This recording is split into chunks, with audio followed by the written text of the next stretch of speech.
안녕하세요. 저는 30대 직장인입니다.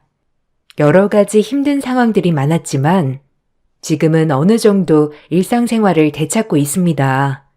저에게는 너무나도 소중한 사람이 있었습니다.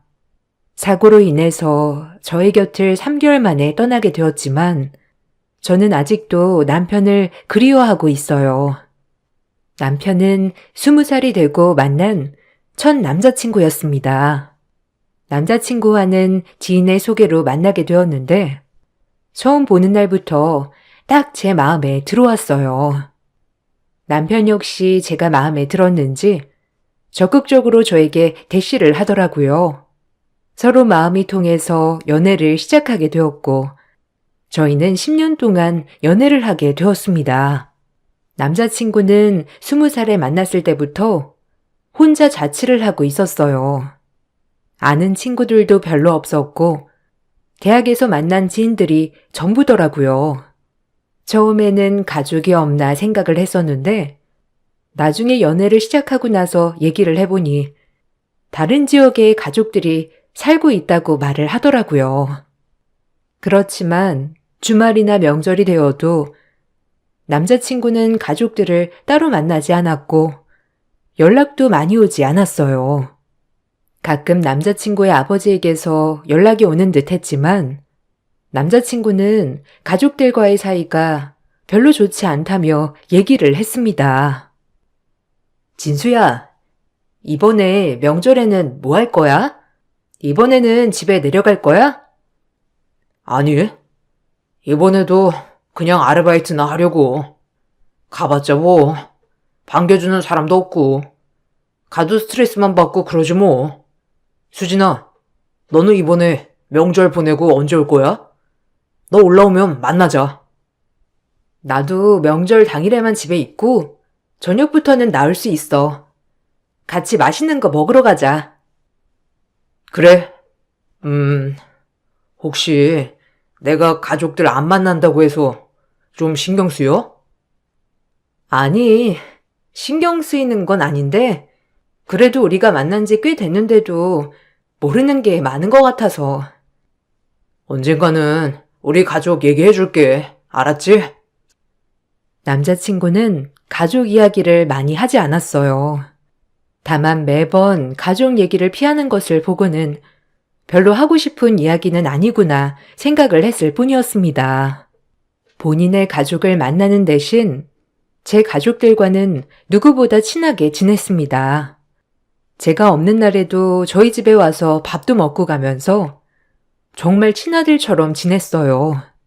저희 엄마 아빠도 아들이 없었기 때문에 남자친구를 친아들처럼 대해주셨죠. 그렇게 저희는 10년 동안 연애를 시작하게 되었습니다. 남자친구는 10년의 연애를 끌기보다는 빨리 결혼을 하고 싶어 했어요. 그렇지만 본인의 상황이 바로 결혼을 할 수 있는 상황이라 보지는 않았죠.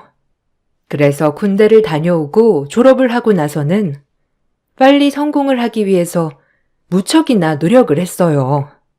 곁에서 보던 저는 조금 여유롭게 시간을 두길 바랬지만 남자친구는 얼른 가정을 꾸리고 싶어 했습니다.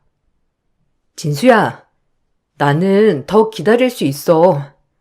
나도 일을 하고 있는 상황이고 우리가 지금 당장 결혼을 할 수 있는 건 아니니까 너무 조급해하지 마.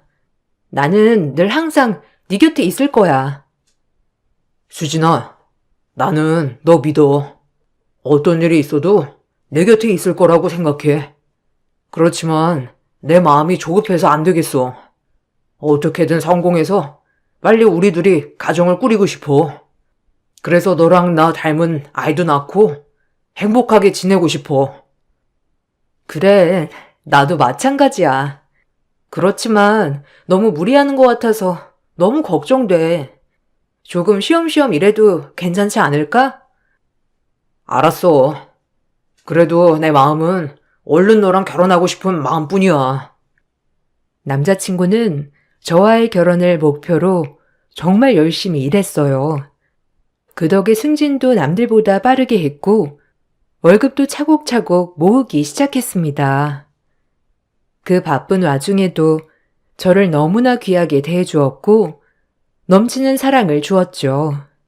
사실 남자친구만 본다면 누구에게나 사랑을 받았던 사람이라 생각하기 쉬웠어요. 그렇지만 남자친구는 마음속으로 깊은 아픔이 있는 친구였죠. 10년의 연애를 하면서 저는 남자친구의 아버지를 단 한 번 봤을 뿐이었습니다. 그것도 잠시 남자친구의 집에 아버님이 오시게 되면서 스치듯 인사를 한 것 뿐이었어요. 단순히 사이가 좋지 않을 것이라 생각을 했었는데 나중에 남자친구의 사정을 알고 나서는 그럴 수밖에 없겠다 싶더라고요. 아버님은 저희가 결혼을 하기 전에 사고로 돌아가시게 되었습니다. 장례식 날 저는 처음으로 남자친구의 엄마와 누나를 보게 되었어요. 엄마, 누나, 여기 나랑 만나고 있는 수진이야. 그렇구나. 반갑다. 내가 오늘은 정신이 없어서 밥 먹고 가렴. 안녕? 나 진수 누나야. 여기까지 와줘서 고마워. 다음에 보자. 괜찮아. 엄마랑 누나는 별 관심 없어. 고마워. 여기까지 와줘서. 괜찮아? 많이 놀랬겠다. 밥은 먹었어? 괜찮아. 아빠가 갑자기 돌아가시게 되었어. 며칠 전에 나한테 집 명의 받으라면서 하셨는데 이거 예상하셨는가 봐. 무슨 집 명의? 지금 어머님 사시는 곳? 갑자기 나한테 집 명의 받으라고 하더라고. 그것 때문에 엄마랑 누나가 난리야. 장례 끝나고 명의 바꾸라고. 남자친구는 장례식 날 별말은 하지 않았어요. 다만 장례를 치르기 전에 아버님께서 갑자기 본가집 명의를 남자친구 명의로 바꾸겠다며 이야기를 하시고 바꾸게 되었는데 그 며칠 후에 아버님께서 돌아가시게 되었거든요. 남자친구는 뭔가 아버지가 예상을 하신 것 같다며 매우 슬퍼하기도 했습니다. 저도 그때는 남자친구의 곁을 지켜주면서 함께 슬퍼했어요. 저희 부모님도 남자친구 아버님의 장례식에 참석을 하셔서 같이 슬퍼하셨죠. 그렇게 큰 슬픔까지 함께 하면서 저는 앞으로 평생 이 친구와 함께 해야 되겠다 다짐을 했습니다. 서로를 의지하면서 연애를 하던 끝에 10년의 연애를 마치고 결혼을 하게 되었습니다. 결혼 허락을 받기 위해 시댁을 갔을 때 시모와 시누이는 사실상 우리의 결혼에 별 관심이 없었어요.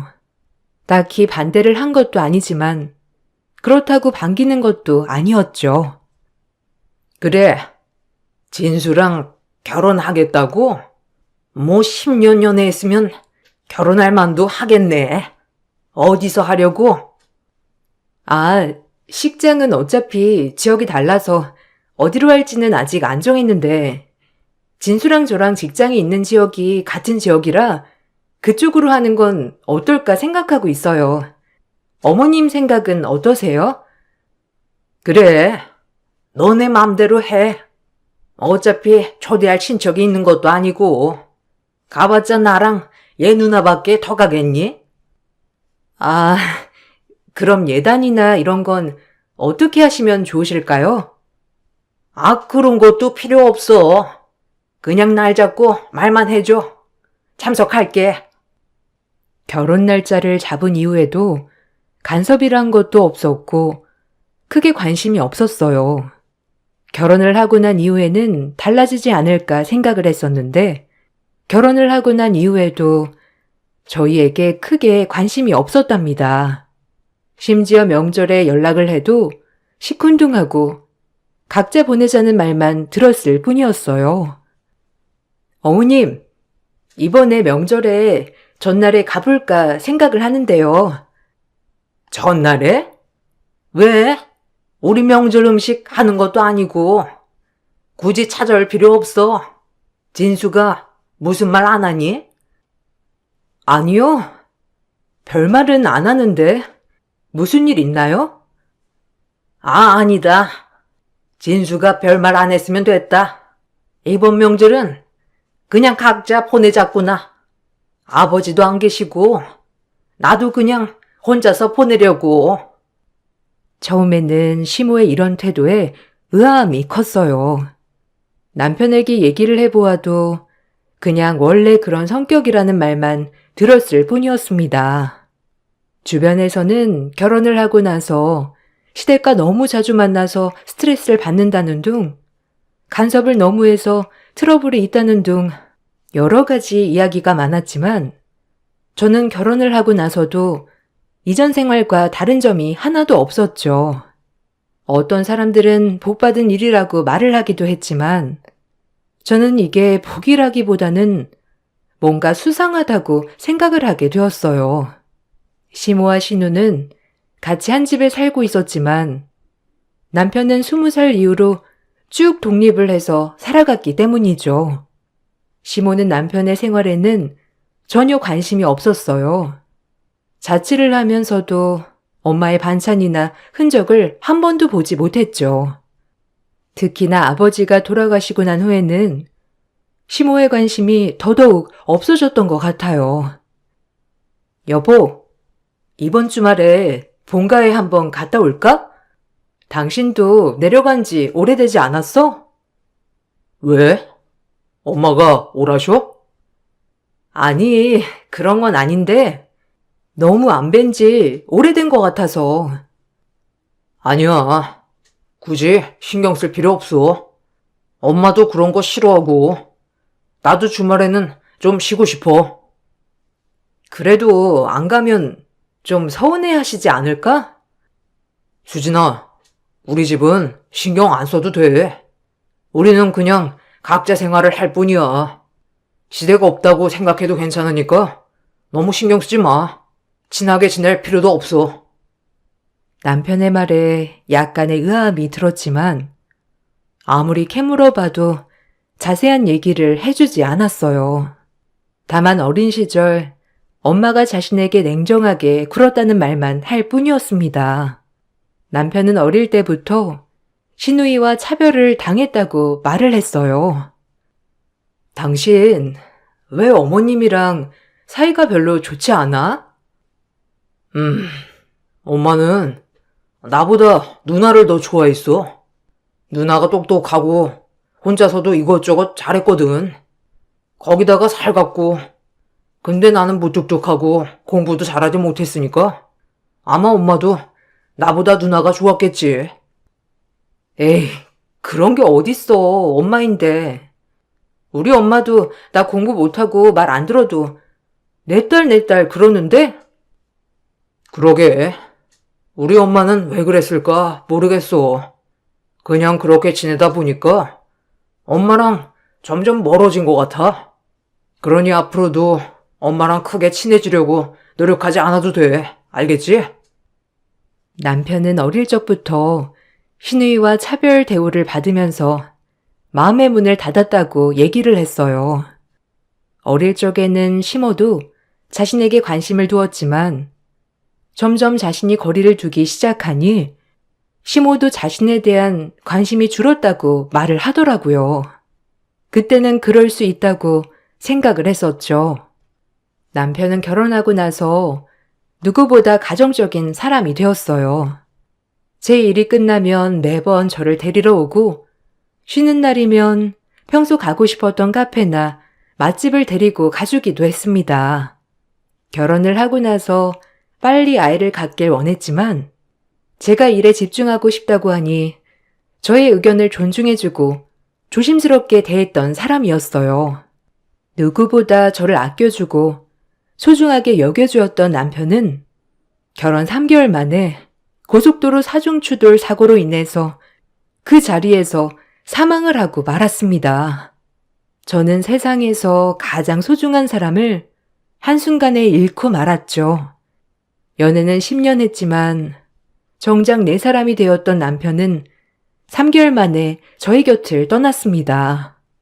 갑자기 떠난 남편으로 인해서 저는 정신을 차릴 수가 없었어요.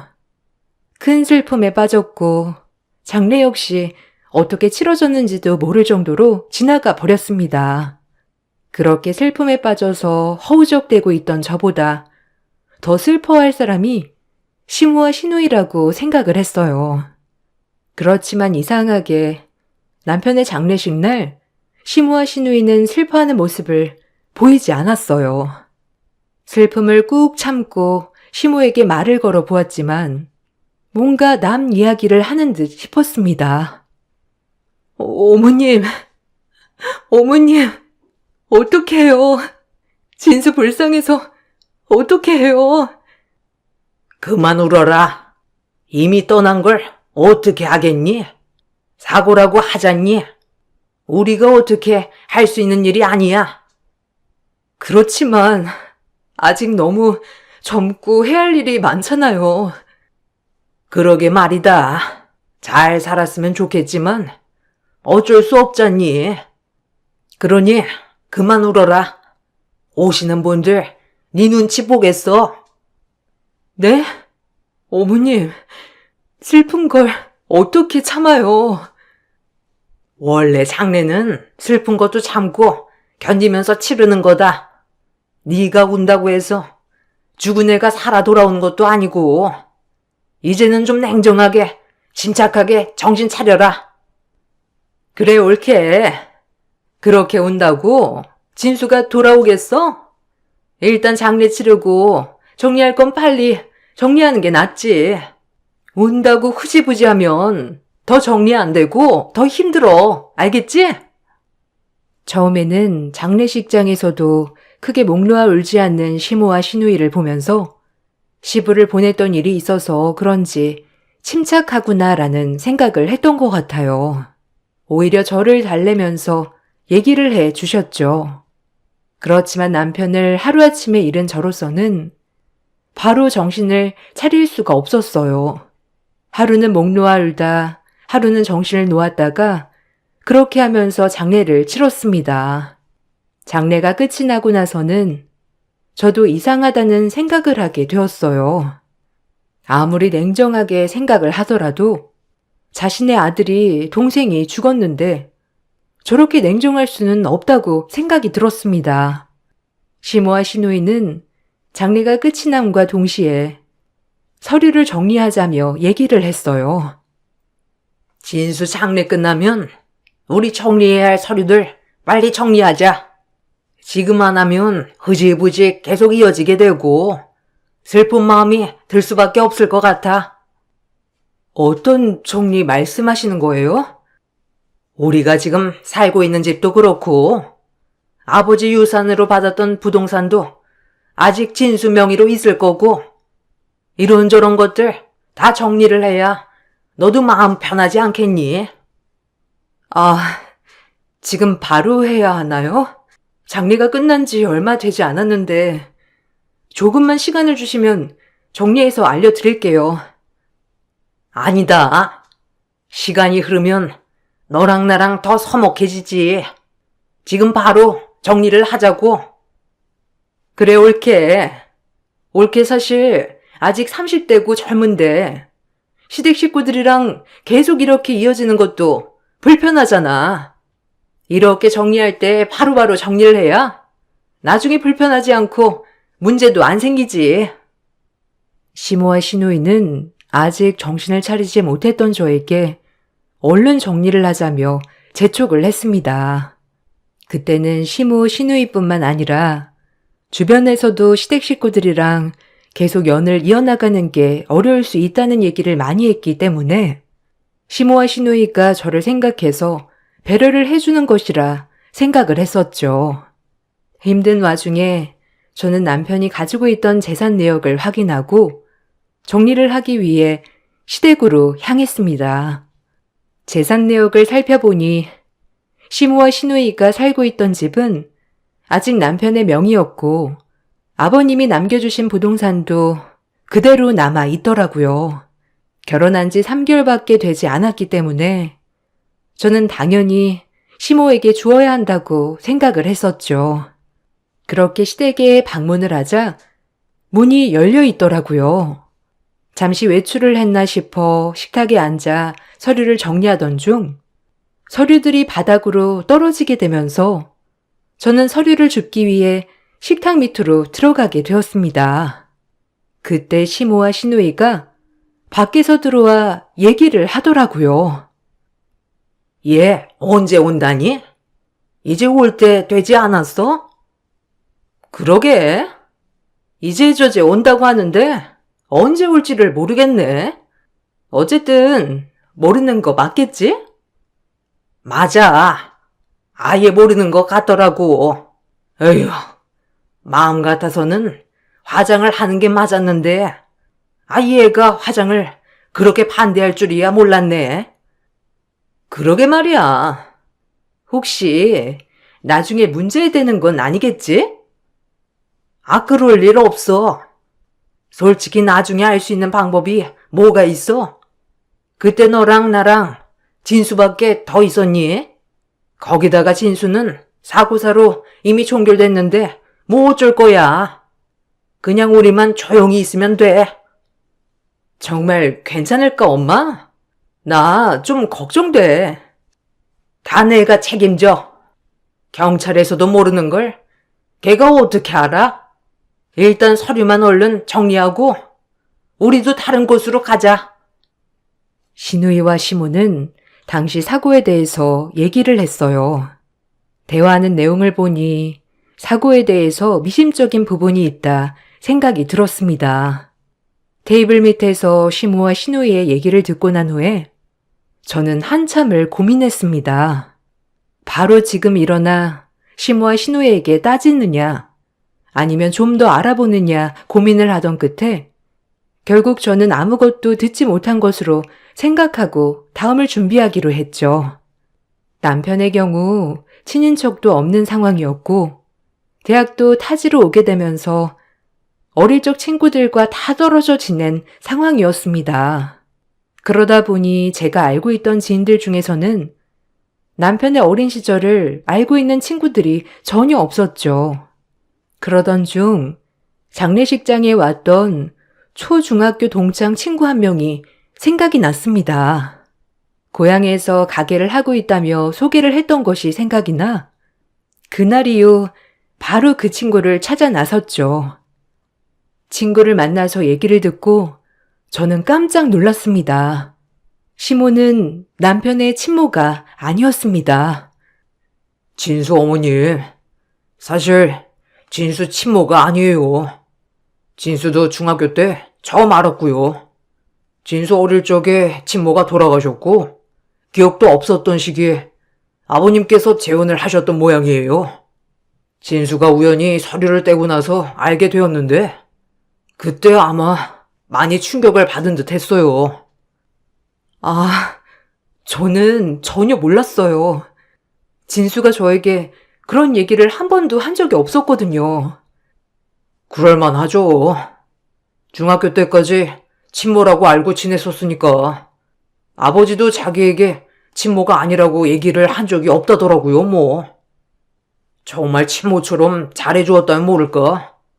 계모는 진수를 엄청 괴롭혔거든요. 계모가 데리고 온 누나랑 차별도 엄청 하고 아무튼 힘들어했어요. 이걸 아는 사람이 누가 있어요? 글쎄요. 진수가 가족들한테 얘기한 게 아니라면 아마 저만 알고 있지 않을까 싶어요. 저도 중학교 때 보고선 연락이 끊겼으니 그냥 잘 살고 있을 줄 알았는데.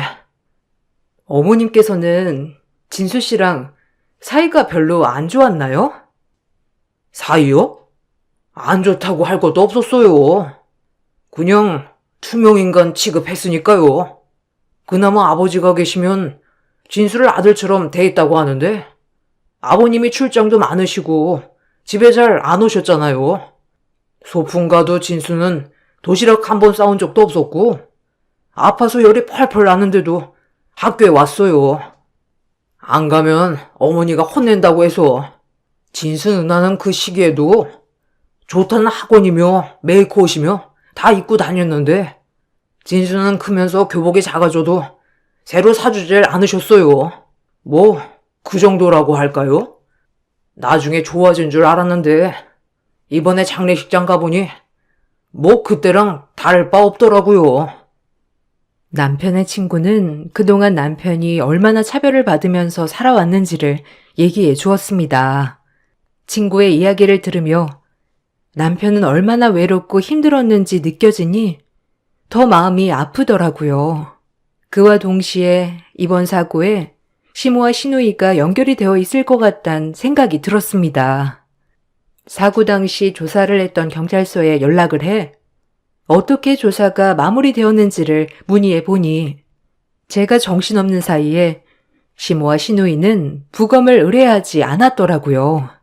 경찰 측에서도 남편이 운전을 하면서 졸았던 흔적이 있었기 때문에 졸음운전으로 인한 사중 추돌 사고로 결론을 지은 상태였습니다. 물론 그때 당시 남편은 일이 바빠서 잠을 잘 시간이 부족했지만 사실 그렇게까지 운전을 하면서 졸았을까 의문이 들었어요. 그래서 저는 남편의 핸드폰과 블랙박스를 다시 뒤지기 시작했습니다. 찾아보니 남편의 핸드폰에서 사고 당일 시모가 남편을 시댁으로 불렀다는 점이 있었습니다. 남편은 다음에 가겠다고 했지만 시모는 그날 바로 와야 한다고 얘기를 했더라고요. 저는 그 사실을 통해서 시모에게 전화를 했습니다. 어머님, 잘 지내시죠? 저 뭐 좀 여쭤볼 게 있어서요. 그래. 무슨 일로 전화했니? 진수 씨 사고요. 그날 몇 시간 전에 어머님 댁에 방문을 했더라고요. 그때 진수 씨 컨디션이 좋지 않았나요? 컨디션? 피곤해 보이긴 했지. 그냥 일이 많아서 그런가 보다 했어. 근데 그게 왜? 아니요. 졸음운전으로 판정되었잖아요. 근데 그때 진수 씨가 그렇게 피곤했었나 싶어서요. 왜? 내가 진수 피곤한데 억지로 내보냈다고 생각한 거니? 내가 억지로 내보내서 진수가 죽었다고 생각하는 거야? 아니, 그게 아니라요. 그럼 지금 와서 내 탓하고 싶어서 전화했니? 아니 너는 서류 정리하자고 한 게 언젠데 아직도 안 가지고 와? 이렇게 내 탓하면서 결국 서류 정리도 잘필 미루겠다는 거야? 어머님, 저는 그게 아니라 진수 씨 사고가 이상해서요. 뭐가 이상하니? 진수가 졸음운전을 했고 그게 다 CCTV 블랙박스에 찍혀지 않니? 이상할 게 뭐가 있어? 너는 경찰도 못 믿는 거야? 믿든 안 믿든 그건 네가 알아서 하고 얼른 서류나 정리하게 빨리 처분해서 가지고 와. 내가 처분할 수 없으니 네가 정리를 해야 되잖니. 시모는 사고에 대해서 얘기를 해도 제대로 답변을 해주지 않았어요. 저는 경찰에 다시 한번 조사를 해줄 것을 요청했습니다. 사고가 발생하기 전 시댁에 들리기 전에 남편 상태가 찍힌 블랙박스를 증거로 제출했습니다. 블랙박스에 찍힌 남편은 누구보다 멀쩡한 상태였습니다. 거기다 시댁에 들렸을 때 시모의 이름으로 처방된 수면제 내역을 토대로 의심스러운 점이 있다고 주장했습니다. 만일 남편에게서 수면제 성분이 발견이 된다면 누군가의 악행으로 인한 것이라 판단될 수 있는 상황이었죠. 저는 정말 많은 고민을 한 끝에 남편을 묘지에서 다시 꺼내기로 결심했습니다. 아직 한 달도 지나지 않은 시점이었기 때문에 바로 조사는 진행될 수 있었죠. 남편의 묘지가 파헤치는 날, 저는 피눈물을 흘리는 심정으로 남편의 억울함을 해결해 주겠노라 다짐했습니다. 그렇게 경찰에서는 다시 조사가 이루어졌어요. 조사 결과 남편에게서 수면제 성분이 발견이 되었죠.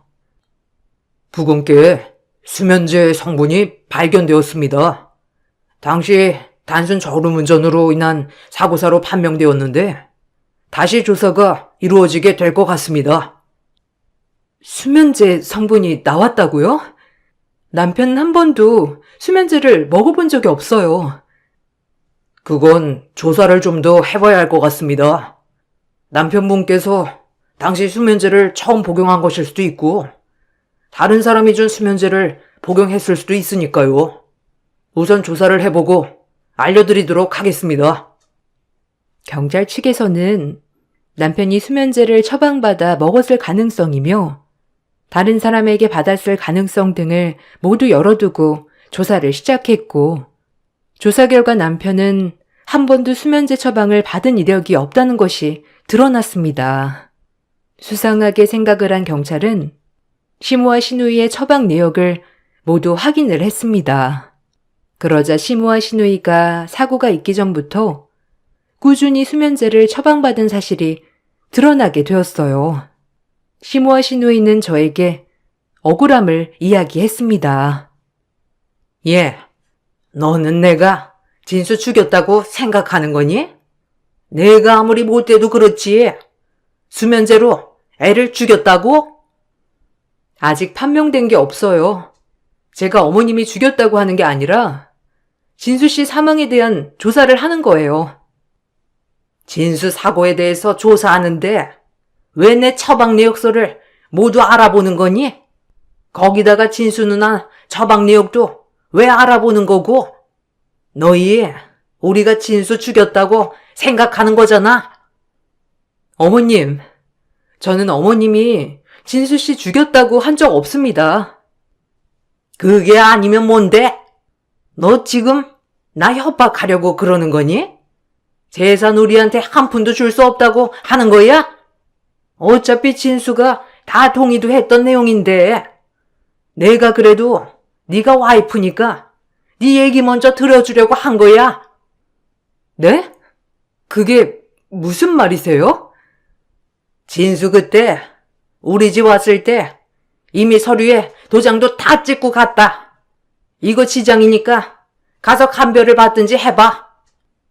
시모는 사고가 발생하던 날 남편이 시모가 살고 있던 집 명의를 시모의 명의로 변경한다는 서류에 지장을 찍었던 서류를 내보였습니다. 저는 그것을 보고 이것 때문에 시모가 남편에게 수면제를 먹였을 수도 있겠다 생각이 들었어요. 저는 남편의 억울함을 위해서라도 끝까지 진실을 밝혀야 한다고 생각을 했습니다. 경찰 측에서도 계속해서 조사가 이루어졌어요. 그러던 중 시모는 저에게 결정적인 말을 하게 되었어요. 어머님, 집 명의 어차피 진수 씨가 어머님께 드린 거잖아요. 진수 씨 그때 명의 변경하려고 어머님 댁으로 간 거예요? 그래. 그날 전부터 바꾸고 싶었는데 시간이 안 돼서 못 바꾸다가 이번에 바꾸러 온 거라고 하더라.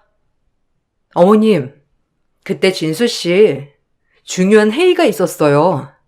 회사에 알아보니까 급한 일이 있다며 반차를 쓰고 갔다고 하더라고요. 통화한 내역도 보니 부동산 사장님이랑도 통화를 한 내역이 있었어요. 제가 사장님께 여쭤보니까 명의 변경이 아니라 집 처분 때문에 연락을 한 거라고 하는데요. 뭐? 그 사람이 뭘 안다고 그래? 우리 집에는 명의 변경하겠다고 왔어. 너는 이 서류 보고도 못 믿겠니? 서류에 그 사람 지장 빼고는 쓴 글자 하나도 없잖아요. 그 사람 이름을 쓴 것도 없고 날짜며 아무것도 쓰지 않은 상태에서 그냥 지장만 찍혀 있는데 어떻게 이게 정상적인 계약인지 아나요? 그럼 이게 정상적인 계약이지 불법이니? 어쨌든 지장만 찍으면 되잖아. 자고 있든 뭐하든 지장만 찍으면 되는 거지. 자고 있어요? 어떤 상태든지 상관없다는 얘기다. 난 너한테 더 할 말 없고 여기 집은 진수가 생전에 동의해서 명의 바꾸기로 한 거니까 그냥 넌 서류 정리할 필요 없이 내가 알아서 하겠다. 저는 시모와의 대화 내용을 증거로 제출했고, 시모와 시누이는 경찰의 조사를 받게 되었습니다. 조사 과정에서 시모는 남편에게 수면제를 탄 영양제를 주었다는 사실이 드러나게 되었죠. 남편은 그걸 먹고 나서 시댁에서 잠시 잠이 들었던 모양이었어요. 그러다 일어나 서둘러 회의에 참석을 하기 위해서 올라오던 중 비몽사몽한 상태에서 사고가 발생하게 된 것이었죠. 결국 시모가 준 수면제를 탄 영양제가 남편의 사고로 이어지게 했던 결정적인 증거였습니다. 저는 그 사실을 알고 나서 경악을 금치 못했어요. 시모와 시누이는 경찰에 송치가 되었습니다.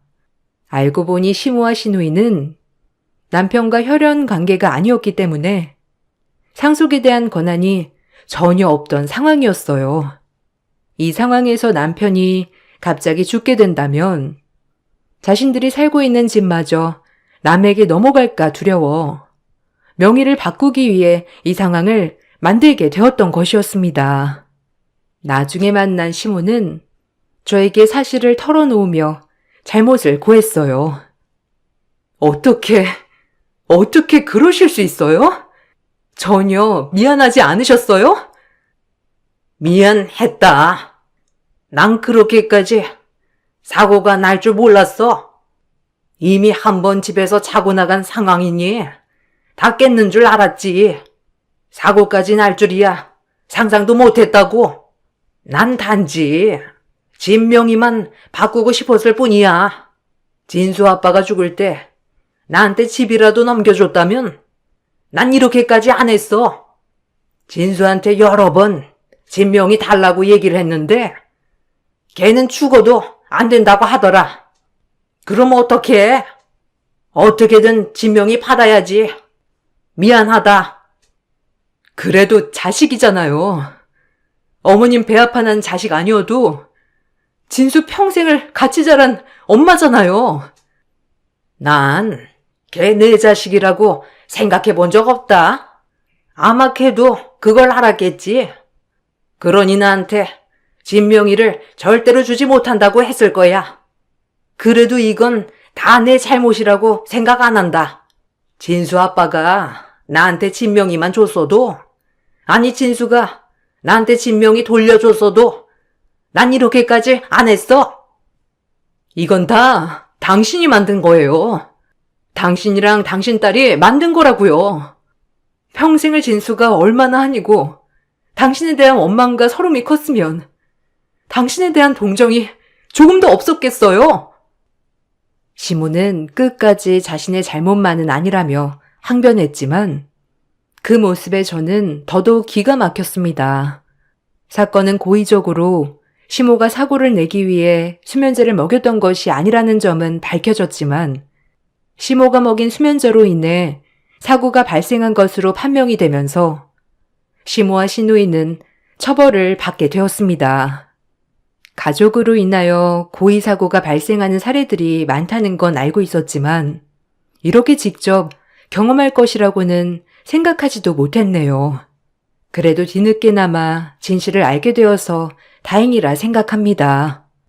억울하게 세상을 떠나게 되었던 남편의 마음이 조금이나마 풀렸기를 바라봅니다.